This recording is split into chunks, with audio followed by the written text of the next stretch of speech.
Welcome back. We spoke about effortless execution in the last video. Why we are talking about execution so much? Action is magical. It actually uncovers the full potential of you. Not many things will happen in the boardroom or your drawing table. It happens when you get into the action, when you get to meet your customers, potential ideal customers, discuss with them, know them better, and that's what action leads into. So we really have to discuss a little more about effortless action. How can we make execution and action much more effective and more effortless is what we're going to discuss. There are three things how the action comes into this one. The A stands for, let's say, action. Let's consider what happens before action. Before action, there is a feel. How does the feeling come to you? Before you take any particular action, whether it is a positive or a negative or whatever action it is, usually what precedes that, if the feeling is positive, the action will be positive. So what precedes action is the feeling. What precedes the feeling is your thought. So it's always like that. You get a thought, then it changes your feeling, you get into action. Think, feel, act. Think, feel, act. Once you know the process, how your mind works and how you are going to take action. Let's say that you want to get into inaction. Even inaction is a kind of action, isn't it? So a thought comes that, okay, let me look into later on, or right now I'm a little tired, I don't want to go for it. Then comes the feeling associated with that, okay, and the action will probably you might not go around, or else you might land up watching Netflix series, or you get involved with the social media which is unnecessary for you. At the end of it, you feel low about yourself.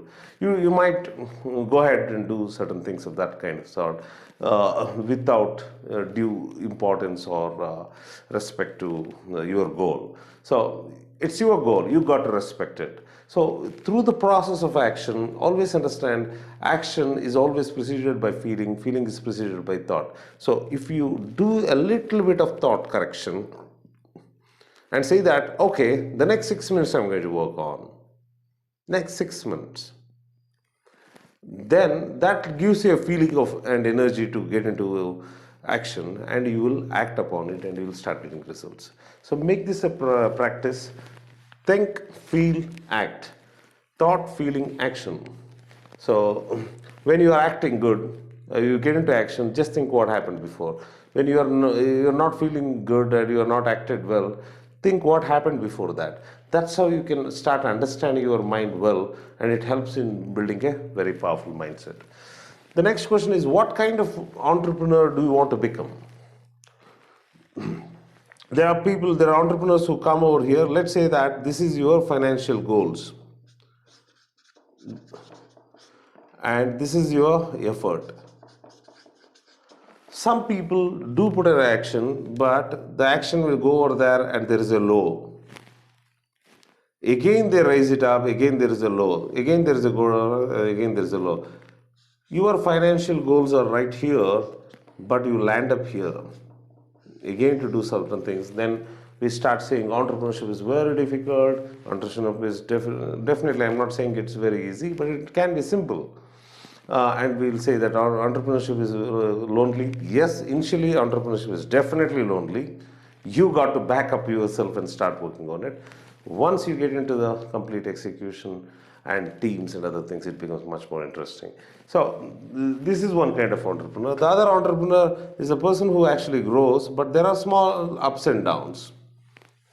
These ups and downs are contexts and situations. In this context and situations, if you have the perception of the situation saying that every situation is an opportunity, how about this situation or a discomfort is the most beautiful opportunity you ever got? Think about it.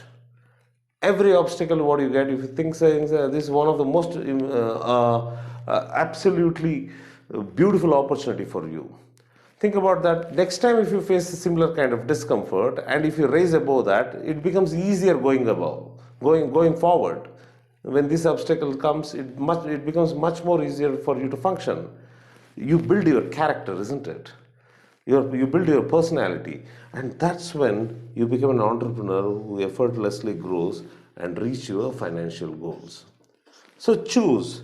Do you want to be in action? Obviously, you are in action, and carry on and be this kind of entrepreneur, or you would like to be here, or you really want to be here. It's again a choice. Every down, if you start working towards and make it, and you perceive it in a positive way, you always can get over there. That too, all these things has to be trained initially. Once it becomes a natural habit, you'll start enjoying it. So this is another thing wherein each and every time your action leads to better results and better satisfaction. So what else is there for effortless motivation? Effortless execution requires effortless motivation. Again, get back to your goal. Think about any goal. This works for not just your entrepreneurship, it works as a top management, it works as a professional, it works for your health, it works for your finances, it works in your relationship also. You can start applying it and you'll see results. So, the I stands for when motivation, how important is your goal right now for you? On a scale of 1 to 10, you tell me how important it is, this particular goal, how important it is right now. Let's say you have it as 7 or 8. Okay. Then there is a simple formula. E stands for expectations. How much do you expect to win over this? How much do you believe that you can go ahead and do this? Is your expectation quotient. On a scale of 1 to 10, again define that. And let's say that, okay, at this moment it is, it might be 7. So if it is, let's say 7 and 7, 7 into 7, the 49 is your motivation levels.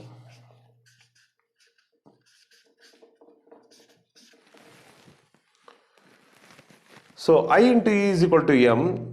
Know about your importance. Know about what is your expectation. 49. Now tell me, 49%, is it good enough? Not good enough.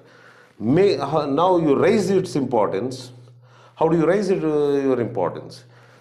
Just think about, you have achieved your goals. You have your people.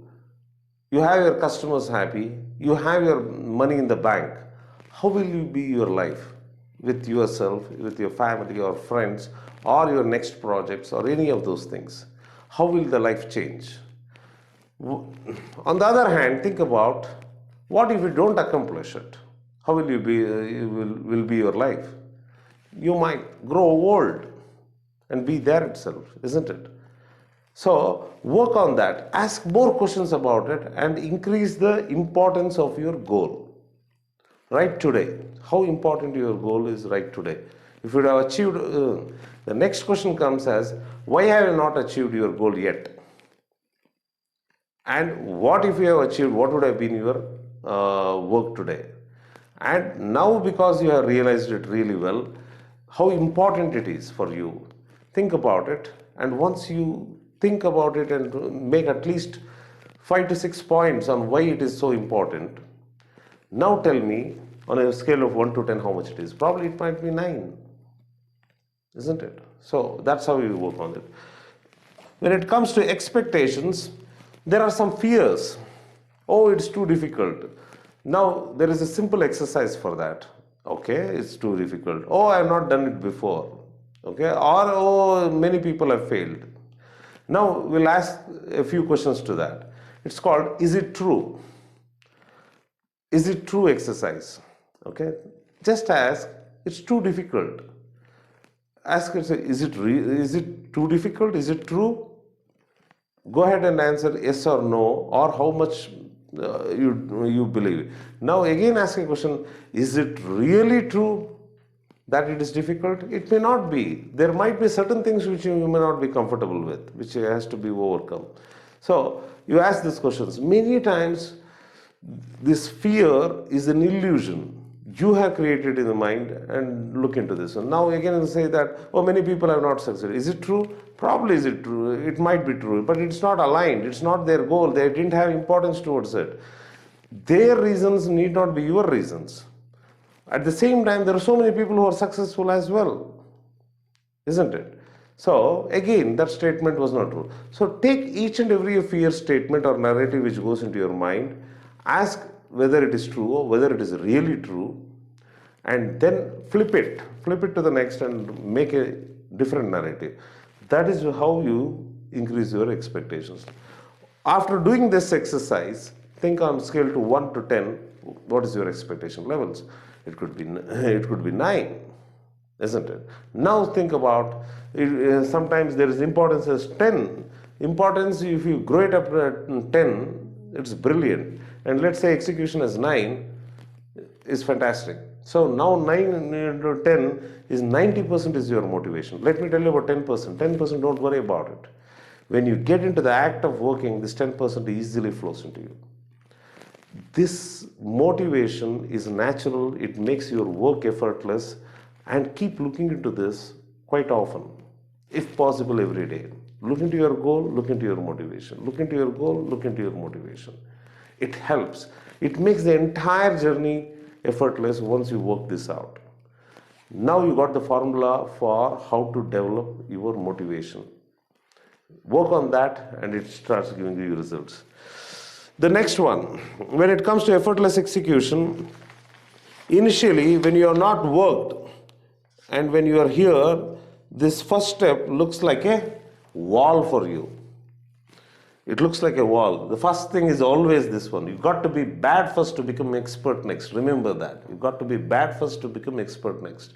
And if something is difficult, you should have a big smile saying that going forward it's going to be very easy for me because I would have practiced it. That also means that you have a unique positioning and your skill or expertise or your product or service will have a unique position in the market and it will grow in authority and it will make bigger business. So it is better. It is better if it is tough in between. If it is easy, anyone can do it. Now, once you start practicing it, you start climbing the steps. Now, if you are interacting with a client or the customer, this is how it works. This is one of the most important graphs you'll ever use. So you'll carry this step. Now let's say that customer's expectation is this.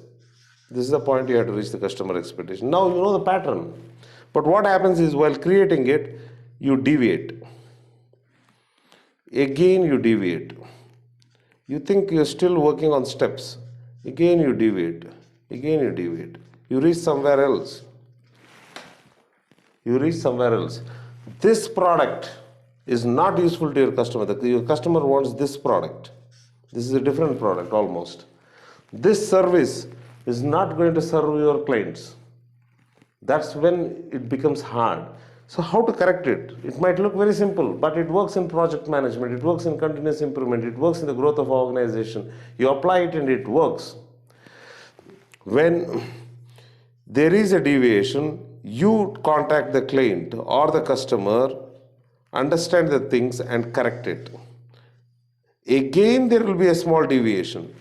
That's how things work. Again, correct it. As an entrepreneur, you know that you have to periodically monitor your progress and the correctness of it. Then once you correct this, here is the customer or the client is very happy with you. Once they are happy, their competitors also will come to know. These people will start giving you more number of projects, your competitors will give you more number of projects. If you're a product-based company, you'll be able to sell more and more. Because of your set processes and set standards, you can create better solutions and bigger solutions. That's how your effortless execution will be more enjoyable and you will be enjoying the entrepreneurial journey. So that's about effortless execution. Think about it, practice it, and start.